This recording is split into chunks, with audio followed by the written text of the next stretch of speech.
अशा प्रकारचं व्यक्तिमत्व हे आपल्या डोळ्यासमोर येतं। स्वराज्य हा माझा जन्मसिद्ध हक्क आहे आणि तो मी मिळवीनच, अशा प्रकारचं वाक्य नव्हे तर सिंहगर्जना त्यांनी केली आणि त्याला 100 वर्ष आता पूर्ण होत आहेत। आपल्या स्वातंत्र्याच्या इतिहासामध्ये या सिंहगर्जनेला अनन्यसाधारण अशा प्रकारचं महत्व आहे। कदाचित एखादं वाक्य हे स्वातंत्र्याचं ब्रीदवाक्य का झालं?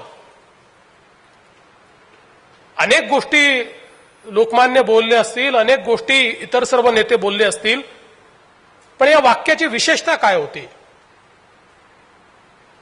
तर ज्या काळामध्ये आपण असं बघितलं की 1857चं स्वातंत्र्य समर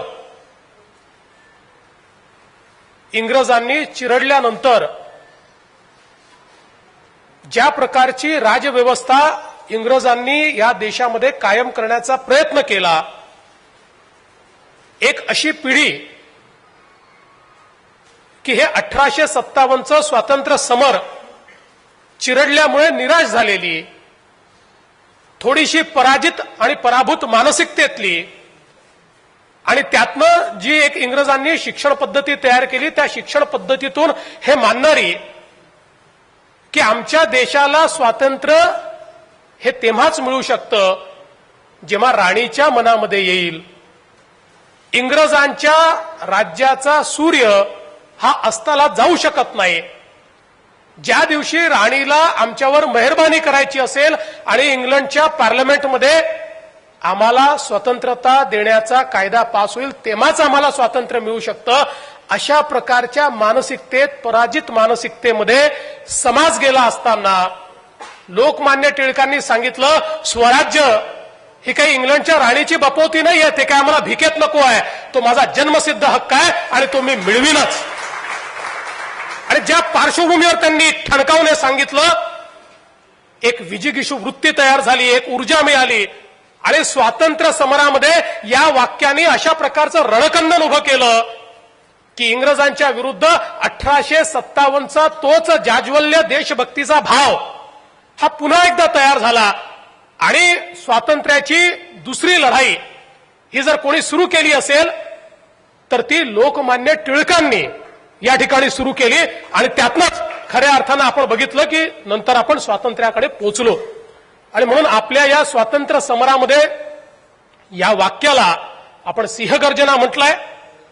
अनेक क्रांतिकारकांना प्रेरणा या वाक्यातनं मिळाली, अनेक स्वातंत्र्य सैनिकांना प्रेरणा या वाक्यातनं मिळाली आणि ज्या प्रकारे आपल्या स्वातंत्र्य समरातनं वंदे मातरम दूर करता येत नाही, त्याचप्रमाणे स्वराज्य हा माझा जन्मसिद्ध हक्क आहे हे देखील आपल्याला त्यातनं दूर करता येत नाही। आणि अशा लोकमान्य टिळकांच्या या वाक्याला 100 वर्ष ज्यावेळी पूर्ण होत आहेत या सिंहगर्जनेला, मला असं वाटतं की तोच जाज्वल्य देशभक्तीचा भाव हा पुन्हा एकदा जागृत करण्याची आवश्यकता आहे।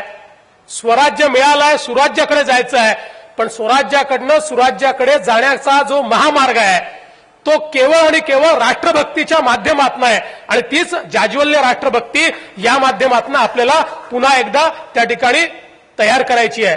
आणि हे जे पुस्तक ज्याचं आज माननीय व्यंकय्याजींच्या हस्ते आपण विमोचन केलंय, लोकार्पण केलंय, प्रकाशन केलंय, या पुस्तकातून अशाच प्रकारच्या अनेक घटना की या देशाच्या संपूर्ण व्यवस्थेला कशा प्रकारे लोकमान्य टिळकांनी कलाटणी दिली आणि कशा प्रकारे या देशातला हा नेता खऱ्या अर्थानं जो अत्यंत पूजनीय अशा प्रकारचा आमचा नेता आहे, त्यांचं संपूर्ण चरित्र आणि त्यांनी केलेलं कार्य यातले अनेक आपल्यासमोर न आलेले बिंदू या पुस्तकाच्या माध्यमातून या ठिकाणी येतील। आणि म्हणून सर्व लेखकांचं, ज्यांनी ज्यांनी याच्यामध्ये कॉन्ट्रीब्यूट केला त्या सगळ्यांचं, दापकेजींचं अतिशय मनपूर्वक मी या ठिकाणी अभिनंदन करतो, त्यांचे आभार मानतो की त्यांनी हे पुस्तक आज आपल्या सगळ्यांना दिलं। आणि सुधीर भाऊंनी सांगितलं, राज्य सरकारच्या वतीनं देखील हे वर्ष आम्ही साजरं करतो. 10 कोटी रुपयाची प्रावधान माननीय सुधीर भाऊंनी त्याकरता ठेवलेलं आहे. मोठ्या प्रमाणात सगळे लोकमान्यांचे विचार त्या ठिकाणी पोचवायचे. सार्वजनिक गणेश उत्सव जो लोकमान्यांना अभिप्रेत होता तो पुन्हा महाराष्ट्रात घडवून आणायचा, अशा सगळ्या गोष्टी या निमित्ताने आपण ठरवल्या आहेत. आणि त्यासोबत दिल्लीतल्या महाराष्ट्र सदनमध्ये देखील लोकमान्यांचा पुतळा हा त्या ठिकाणी उभारला पाहिजे.